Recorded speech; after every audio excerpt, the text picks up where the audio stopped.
Assalamualaikum. Congratulations to the Philippine Army on your 127th founding anniversary.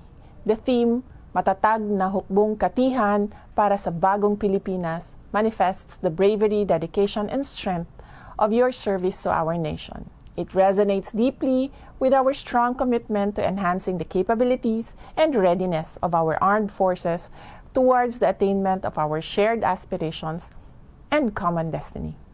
Your professionalism and resilience amidst internal and external challenges solidify our position in the global security arena and ensure the security of every Filipino. Ang inyong serbisyo at sakripisyo ay nagpapakita ng tunay na pagmamahal sa bansang Pilipinas at sa sambayanang Pilipino. Patuloy sana nating itaguyod ang kapayapaan at kaunlaran para sa ating mga mamamayan. Bilang inyong Vice Presidente at kalihim ng Kagawaran ng Edukasyon, kaisa ninyo ako sa patuloy na pagpapatibay ng ating hukbong katihan.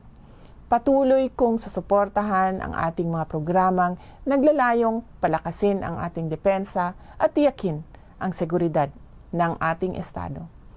Tayo ay magkaisa tungo sa mas matatag na hukbong katihan na handang harapin ang mga hamon sa hinaharap at pangalagaan ang kasarinlan at integridad ng ating teritoryo.